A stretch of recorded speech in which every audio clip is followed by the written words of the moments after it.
Hello friends, welcome to my YouTube channel IAS Gateways. इस वीडियो में आईएएस 456 के कोडल प्रोविजंस को डिटेल में कंसेप्ट के साथ डिस्कस करूंगा।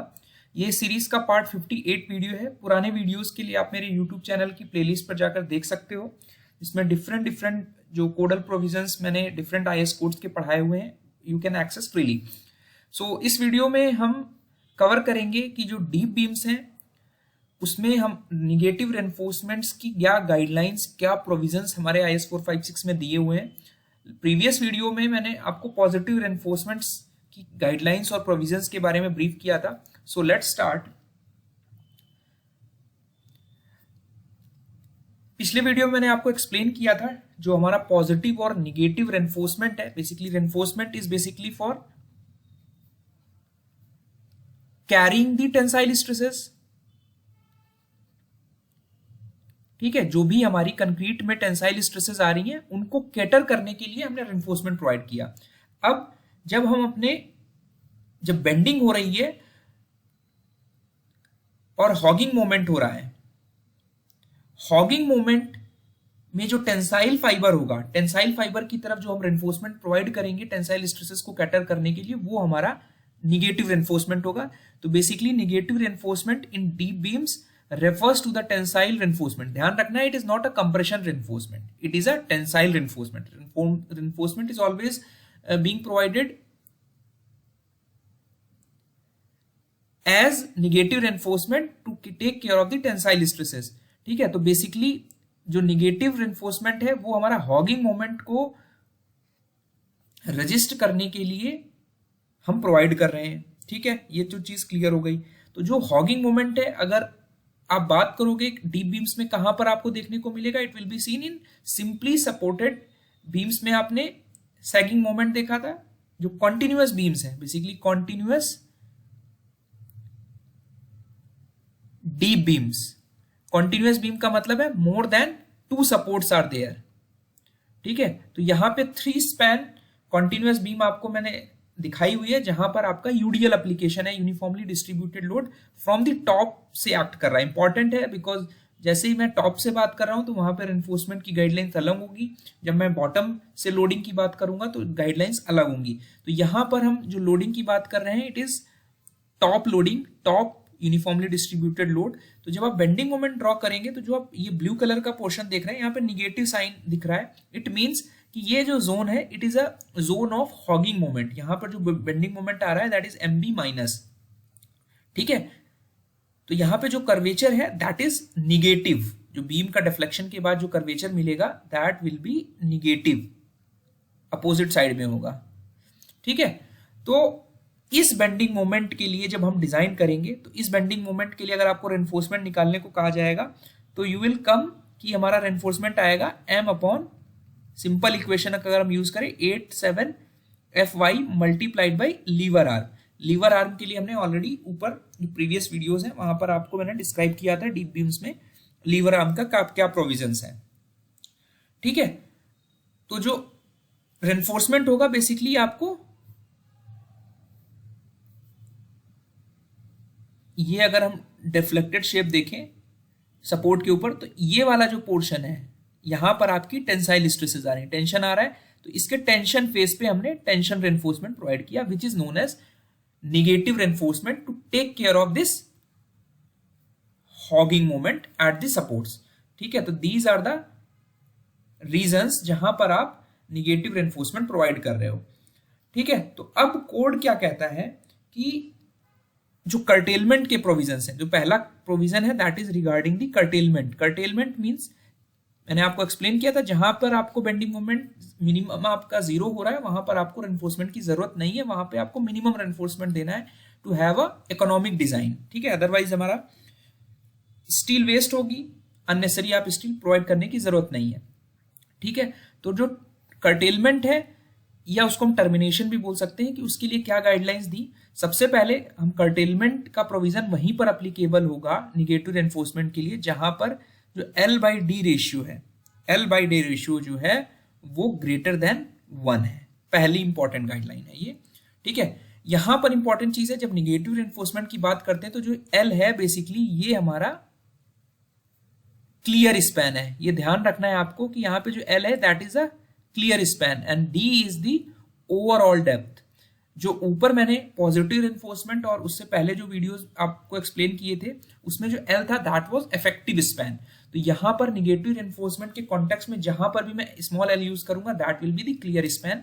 तो ओवरऑल डेप्थ, क्लियर स्पैन और ओवरऑल डेप्थ का जो रेशियो है ग्रेटर देन 1 होना चाहिए।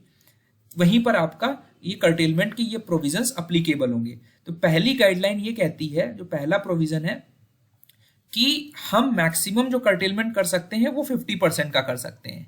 50% ऑफ जो आपने एएस निकाला उसका 50% रिइंफोर्समेंट का कर्टेलमेंट हम कर सकते हैं, ओनली 50% ऑफ एएस। यानी अगर इस एएस के करस्पॉन्डिंग आपके 4 बार्स आ रहे थे कि 4 बार्स आपको प्रोवाइड करने हैं 12 mm डायमीटर के, तो इसका मतलब ये है केवल आप 2 बार कर्टेल कर सकते हो। ठीक है, अभी मैं इसको एक्सप्लेन भी करूंगा। एक्सप्लेन करने के लिए मैं आपको फिगर दिखा देता हूं।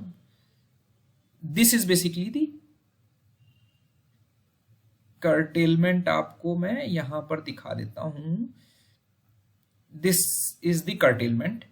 ठीक है, यहां पर आप देख पा रहे हैं कि जो रेशियो है L/D का वो 2.5 है। अब ये हमारा सपोर्ट है, it will be having certain width 300 mm 250 mm जो भी विड्थ है। तो आपके इसको इसके फेस पर जाना है। इस फेस से ये आपकी ओवरऑल डेप्थ है, उस डेप्थ का हाफ कर लेना है 0.5D 0.5D। आप इस डेप्थ तक आपको मिनिमम लेकर जाना है। ठीक है, तो अगर यहाँ पर एनफोर्समेंट आप यहाँ पर आप बेंडिंग मोमेंट देखोगे तो कुछ इस तरह होगा। ठीक है, तो ये इतनी डेप्थ तक हमारा कोड ये कहता है, it is based on the experimental results, कि आप 4 में से मैक्सिमम 2 बार ही कर्टेल कर सकते हो। और कर्टेलमेंट जो है वो आपको मिनिमम फेस ऑफ सपोर्ट से 0.5D तक लेके जाना है, उसके बाद ही आपको टर्मिनेट करना है। ठीक है, तो मिनिमम इतना है, इसके बाद आप यहां तक ले जाना चाहते हो यहां तक ले जाओ, लेकिन मिनिमम इतना होना चाहिए, उसके बाद ही आप कर्टेलमेंट कर सकते हो। पहली रिक्वायरमेंट हमारे कोड ने ये दी है। और जो बचे हुए 2 बार हैं, तो 2 बार तो आपने कर्टेल कर दिए, जो बचे हुए 2 बार हैं वो आप फुल स्पैन तक आपको एक्सटेंड करना है। ठीक है, तो यहां पर यही 2 पॉइंट्स लिखे हुए हैं। It shall be permissible to terminate not more than half of the reinforcement at a distance of 0.5D from the face of support. तो ये चीज ध्यान रखनी है, यानी इस सपोर्ट के फेस से आपको मिनिमम जो भी बार आप कर्टेल कर रहे हो वो D/2 डिस्टेंस तक दोनों साइड पे लेके जाना है, बाकी बार्स आप फुली एक्सटेंड करोगे। ठीक है, एक तो ये रिक्वायरमेंट हो गई। अब आते हैं कि जो भी रेनफोर्समेंट, निगेटिव रेनफोर्समेंट आप प्रोवाइड कर रहे हो उसका डिस्ट्रीब्यूशन कैसे करना है, मींस उसका डिटेलिंग कैसे करना है, कैसे उसको प्लेस करना है। तो उसकी अंडरस्टैंडिंग के लिए हमने 2 केसेस की हम बात कर लेते हैं, बेसिकली 3 केसेस की बात कर लेते हैं। पहला केस ये है कि जो case 1, this is L/D ratio जो है वो हमारा 1 और 2.5 की रेंज में है। ठीक है, it can B 1.5, it can B 2, it can B 2.3 something else. ठीक है, तो कोड ने केस 1 के लिए हमारी डीप बीम को 2 जोन्स में बांटा। ठीक है, 2 जोन्स में बांटा। वो जोन्स मैं आपको बता दे रहा हूं कि पहला जोन है कि टॉप टेंशन फाइबर। ठीक है, अगर सपोर्ट के कॉन्टेक्स्ट में बात कर रहे हैं कि तो टॉप टेंशन फाइबर ये हो गया। तो अगर हम क्रॉस सेक्शन देखेंगे, ठीक है, तो आप देख पा रहे हैं कि ये अगर ये हम ओवरऑल डेप्थ मान लें, दिस इज D, तो ऊपर से अभी हम ये बात कर रहे हैं सिर्फ सपोर्ट रीजन की, जहां पर हमारा निगेटिव रेनफोर्समेंट आप प्रोवाइड कर रहे हो। This is a zone of observation, जहां पर हम स्टडी कर रहे हैं, बेसिकली वहां पर हम कंसेंट्रेटेड है। इस जगह पे आप कहीं पे क्रॉस सेक्शन लोगे, ठीक है, मान लीजिए यहां पर आपने क्रॉस सेक्शन काटा, तो अगर ये सेक्शन की डेप्थ D थी तो हमारा एक जोन हो गया 0.2D और उसके बाद हमारा एक जोन हो गया 0.6D और बचा हुआ क्या हो गया आपका 0.2, तो इसको अभी छोड़ देते हैं। यहां पर हमारा इट इज अज्यूम्ड कि यहां पर हमारा पॉजिटिव रेनफोर्समेंट है, ठीक है। तो इस सेक्शन पे 0.6 हो गया, 0.d हो गया, 0.6d हो गया। अब इसका सेंटर पे बात कर लेते हैं। तो सेंटर से ये 0.3d हो जाएगा दूसरे जोन का, और दूसरे जोन का ही ये मिड डेप्थ हो जाएगी बेसिकली। तो ये हमारा मिड डेप्थ यानी 0.3, 0.2, 0.5d हो गया, ठीक है। तो दो जोन हो गए। तो कोड ये कहता है कि अब आपने जो रेनफोर्समेंट कैलकुलेट किया दैट वाज AS, ठीक है। तो जो भी रेनफोर्समेंट आया उसका आपको कुछ प्रोपोर्शन जो है वो इस जोन में देना है। दिस इज जोन 1, ठीक है। अब जोन 1 में हम कितना रेनफोर्समेंट देंगे? पहली कंडीशन हो गई जोन 1 में जो रेनफोर्समेंट देना है उसको हमने मान लिया AS1, it will be equal to 0.5 L/D minus 0.5 multiplied by the reinforcement जो आपने कैलकुलेट किया, इस निगेटिव रेनफोर्समेंट जो हमने MB माइनस कैलकुलेट किया था निगेटिव हॉगिंग मोमेंट का, ठीक है। उसके अगेंस्ट में जो रेनफोर्समेंट आया उस रेनफोर्समेंट का इतना प्रोपोर्शन यानी 0.5 L/D अगर हमने अज्यूम कर लिया यहां पर कि 1.5 था, तो 1.5 करेंगे तो इट विल कम 0.5 AS, यानी 50% ऑफ द रेनफोर्समेंट आपको इस जोन में प्रोवाइड करना है, ठीक है। अभी कर्टेलमेंट की बात नहीं कर रहे हैं, वो आपका डिस्क्रिप्शन है कि आप कौन से बार को कर्टेल करना चाहते हो। लिमिट दे दी गई कि आपको मैक्सिमम 50% जो भी रेनफोर्समेंट आया वो आप कर्टेल कर सकते हो, और कर्टेलमेंट करने वाले जो बार्स हैं उनको एटलीस्ट आपको 50d/2 दूरी तक लेके एक्सटेंड करके जाना है, ठीक है, टू कंट्रोल द क्रैक्स, ठीक है। प्राइमरी जो फैक्टर है वो क्रैक्स को कंट्रोल करने के लिए। दूसरे जोन में आपको कितना रेनफोर्समेंट प्रोवाइड करना है? दूसरे जोन में आपको जितना बचा हुआ रेनफोर्समेंट है यानी उसको हम अज्यूम कर लेते हैं AS2, वो आपको इस पूरी 0.6d जोन 2 में प्रोवाइड करना है। तो AS2 कितना हो जाएगा? AS माइनस AS1, ठीक है। और इसको हमें इवनली डिस्ट्रीब्यूट करना है इन 0.6d जोन, ठीक है। जो ये वाला पोर्शन है इस रीजन में आपको डिस्ट्रीब्यूट कर देना है, ठीक है। तो आप देख पा रहे हो ये AS1 हो गया हमारा, ये जो बचा हुआ रेनफोर्समेंट आया ये हमारा AS2 हो गया। अब कर्टेलमेंट आप देखो AS2 में हमने किया, एज्यूमिंग कि हमारा जो AS2 है, आप देखोगे AS2 जो है AB हमारा 0.5 आ जाएगा। तो हमने जो 50% रेनफोर्समेंट आप कर्टेल कर सकते हो, तो हमने 50% रेनफोर्समेंट कर्टेल किया यहां पर, और जो कर्टेलमेंट किया आप देखो फेस ऑफ सपोर्ट से आप मिनिमम 50.5d तक हमने बार्स को एक्सटेंड किया है, ठीक है। तो कर्टेलमेंट जोन ये हो गया, ये कर्टेलमेंट वाला पार्ट हो गया, ठीक है, जो कि हमने ऊपर कोड ने लेट डाउन किया, ठीक है। तो मेरे ख्याल से आपको समझ में आ गया होगा। तो A zone of depth 0.D हो गया। तो ये हमारी प्रोपोर्शनिंग हो गई। इस तरह हमें अपने डीप बीम्स में रेनफोर्समेंट को डिटेल करना है, कैसे पोजीशन करना है, ठीक है। तो a zone measuring 0.3d on either side of mid depth, mid depth मैंने आपको बताया था, मिड डेप्थ से दोनों साइड 0.3d करोगे तो 0.6d आ जाएगा। Contains the remainder of tension steel evenly distributed, ठीक है। तो यहां पर ये डिटेलिंग हो गई। इसको हमने डायग्रामेटिकली कुछ इस तरह दिखाया हुआ है। ये AS1 वाला रीजन हो गया, ठीक है, जहां पर ये रेनफोर्समेंट है। AS2 में हमारा ये वाला रेनफोर्समेंट है, ये दूसरी जोन 2 हो गया। और ये वाला बचा हुआ जहां पर हमारा पॉजिटिव रेनफोर्समेंट है, जहां पर हमारा सैगिंग रेनफोर्समेंट है। इसके लिए हम लोग पुरानी गाइडलाइंस पुराने वीडियोस में पढ़ चुके हैं। अब जो दूसरा केस है केस 2, केस 2 में अगर हम बात करें तो केस 2 है L/D रेशियो। यहां पे L हमने बताया कि it is a clear span, वो हमारा लेस देन यूनिटी है, less than or equal to unity मान लो आप, it is less than or equal to unity, ठीक है। तो इसका मतलब ये पता चल रहा है कि जो आपका D है वो बहुत ज्यादा है एज कंपेयर टू L, ठीक है। मींस डेप्थ हमारा स्पैन से भी, क्लियर स्पैन से भी ज्यादा है, ठीक है। ये ध्यान रखना है, ये L जो सिंगल स्पैन है, सिंगल क्लियर स्पैन, ये सभी का एडिशन नहीं है, ये क्लियर होना चाहिए आपको।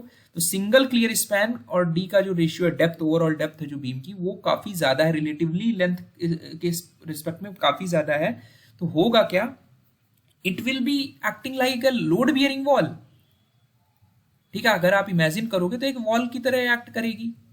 ठीक है, अब जब लोड बियरिंग वॉल की तरह एक्ट करेगी तो केवल उस बीम का कोई नीचे का ही पोर्शन, जो लोअर पोर्शन होगा, that will act only having a beam action. केवल नीचे वाले पोर्शन में ही बीम एक्शन हो रहा होगा, इन lower portion only.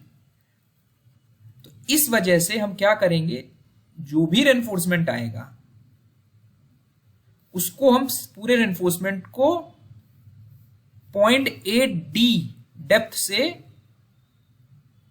Evenly distribute कर देंगे। तो ये हमारी 0.8 डी डेप्थ, और जो भी डेप्थ का मेजरमेंट हम कर रहे हैं ये सपोर्ट के टेंशन फाइबर से कर रहे हैं। ठीक है, सपोर्ट के केस में यहां एक्सट्रीम टेंशन फाइबर से ये जो डेप्थ है ये लेंगे, और एएस को हमने पूरा इक्वली डिस्ट्रीब्यूट कर लिया। ठीक है, तो this was the stress distribution diagram. ठीक है, स्ट्रेस डिस्ट्रीब्यूशन आपको देख पा रहे हैं, दिस इज दी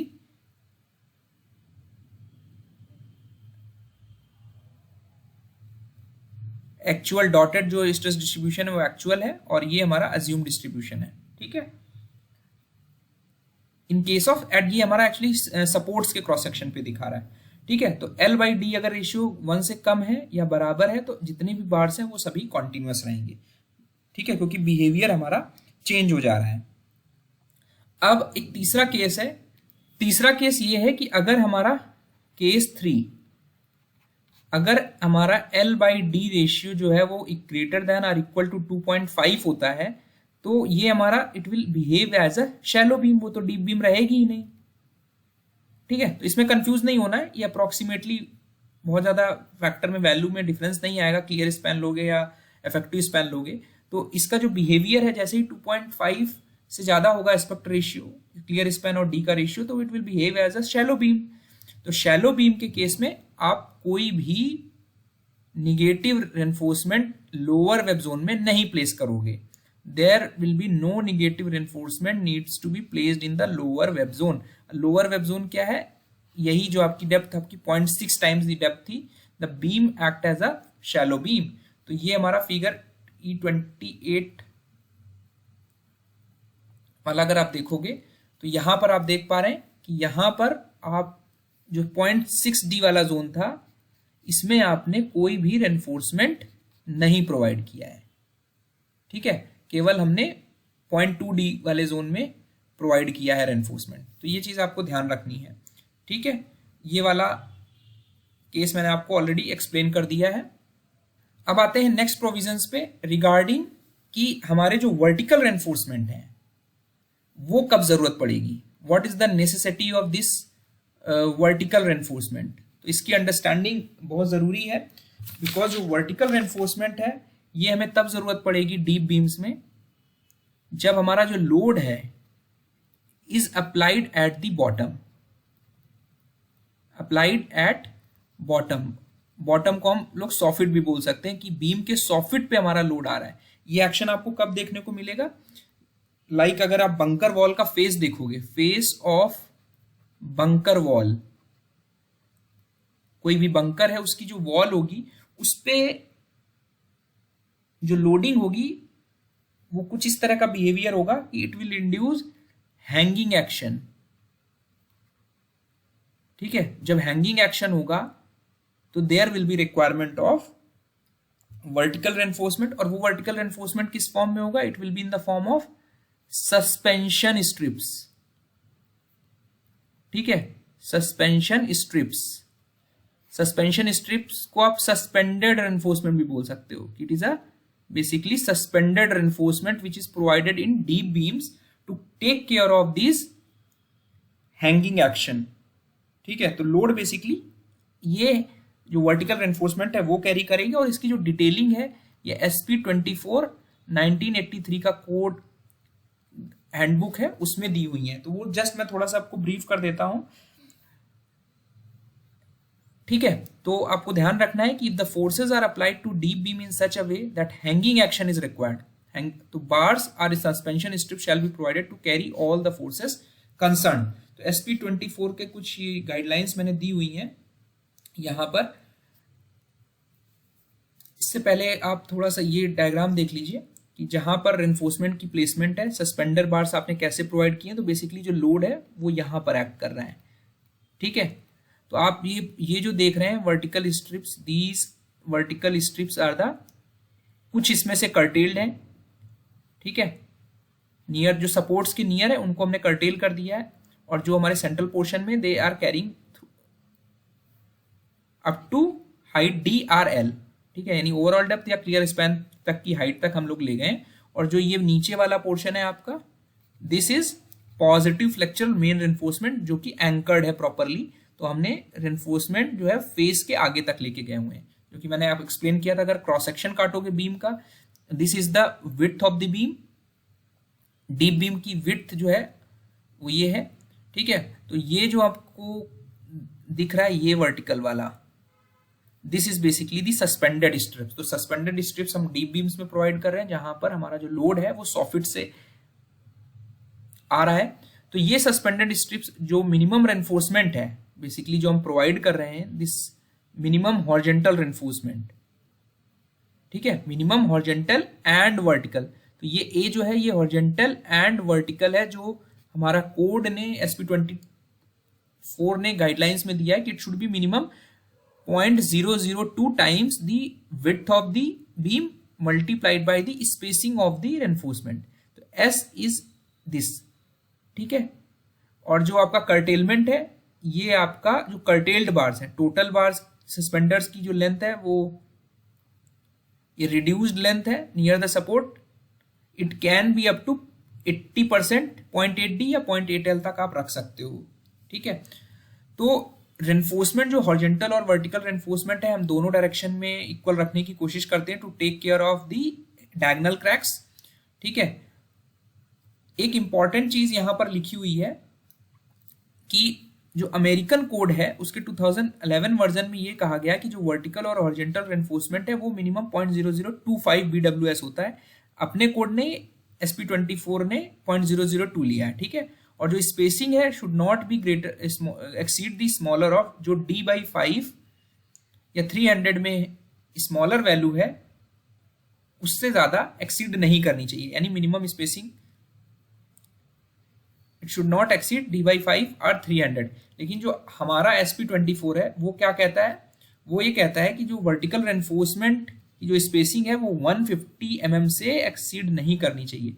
तो बेसिकली जो सस्पेंडर की स्पेसिंग है सस्पेंशन स्ट्रिप की, वो हमारी मैक्सिमम स्पेसिंग इज 150 mm। ठीक है, इतनी स्पेसिंग से आपको ज्यादा नहीं देना है। ठीक है, दूसरी रिक्वायरमेंट ये कि जो सस्पेंडर स्ट्रिप्स हैं they should completely surround the bottom flexural reinforcement and extend into the compression zone of the wall beam. ठीक है, तो ये एक इंपॉर्टेंट रिक्वायरमेंट है कि फ्लेक्सुरल रेनफोर्समेंट को सराउंड कर ले और कंप्रेशन जोन तक एक्सटेंड कर दी जाए। तो क्या प्रिवेंट कर रहा है ये प्रिवेंट कर रहा है कि हमारा जो स्प्लिटिंग फ्लेयर है under the action of load hanging action, हमारी बीम जो है होगी वो लॉन्गिट्यूडनली स्प्लिट नहीं होगी। ठीक है, तो this will ensure that deep beam shall not fail by splitting longitudinally. ठीक है, यानी ये वाली जो में स्प्लिटिंग नहीं होगी along the flexural tension reinforcement, and also will ensure a satisfactory crack control in the web region under service loads। ठीक है, और हमारा जो क्रैक कंट्रोल का जो बेसिक फंडामेंटल्स है वो भी इंश्योर रहेगा, क्रैकिंग नहीं होगी। और दूसरा लॉन्गिट्यूडनल रेनफोर्समेंट के अलोंग हमारा स्प्लिटिंग नहीं होगी। ठीक है, अब यहां पर आप देख पा रहे हैं एक इंपॉर्टेंट चीज लिखी हुई है कि separate consideration of shear reinforcement, हमें अलग से डीप बीम्स में कोई भी शियर रेनफोर्समेंट प्रोवाइड करने की जरूरत नहीं होती है, जैसा कि हम नॉर्मल शैलो बीम्स में करते हैं। इसी वजह से हम लोग सिर्फ डीप बीम्स जो होती हैं they are designed for bending moment only. ठीक है, अब क्यों नहीं कंसीडर करते वो मैं आपको बताता हूं। कोड ये कहता है कि बेस्ड ऑन द एक्सपेरिमेंट जो डीप बीम है they do not fail in shear. अगर हम उसको बेंडिंग मोमेंट के हिसाब से, पॉजिटिव बेंडिंग मोमेंट और निगेटिव बेंडिंग मोमेंट के हिसाब से डिजाइन कर दे रहे हैं, तो ये डिजाइन करने के बाद जो कोडल के इस कोड के प्रोविजंस हैं वो उसके अकॉर्डिंग हम अपना रेनफोर्समेंट अगर प्रोवाइड कर दे रहे हैं तो there is no requirement of provision of shear reinforcement. तो ये एक स्टैंडर्ड बुक का रेफरेंस है जहां पर लिखा हुआ है कि deep beam provided with this reinforcement जो अबव रेनफोर्समेंट है जो मैंने ऊपर कवर किए is deem to satisfy it is based on the experimental research कि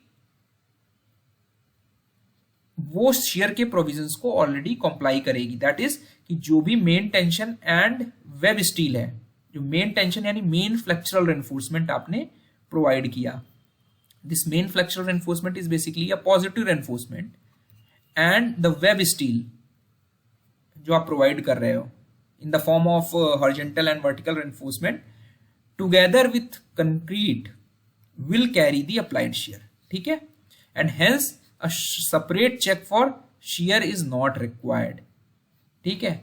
तो even check is also not required, ठीक है। हम फिर भी अपने न्यूमेरिकल्स में कभी कभी चेक कर लेते हैं बट थ्योरेटिकली और based on experimental results even अगर हमने अपना रिक्वायरमेंट रेनफोर्समेंट का इन IS 456 के कॉम्प्लायंस से कर लिया है तो there is no requirement for checking the beam deep beam for shear, ठीक है। फॉरेन कोड्स कुछ अलग बात कहते हैं, उस पर नहीं जाते हैं कि उसमें ये रिस्ट्रिक्शन किया गया है कि डीप बीम में शेयर की वैल्यू जो है वो इस वैल्यू से ज्यादा नहीं होती, तो वहां पर हम कैलकुलेशंस करते हैं, तो उस पर मैं अभी नहीं जा रहा हूं। और एक और इंपॉर्टेंट चीज मैंने यहां पर लिखी हुई थी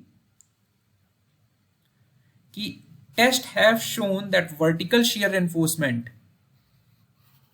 ठीक है, जो वर्टिकल रेनफोर्समेंट जिनको आप सस्पेंडर स्ट्रिप्स बोल रहे हो, यहाँ शेयर वर्ड नहीं, शेयर वर्ड गलत यूज कर लिया गया, जो सस्पेंडर स्ट्रिप्स जो आप यूज कर रहे हो that is more effective for member strength than the horizontal reinforcement parallel to the longitudinal axis. तो ये वर्टिकल रेनफोर्समेंट जो सस्पेंडेड स्ट्रिप्स है वो हॉरिजॉन्टल रेनफोर्समेंट से ज्यादा इफेक्टिव है in carrying the forces. I hope मेरा वीडियो आपको पसंद आया होगा। Thank you and all the best.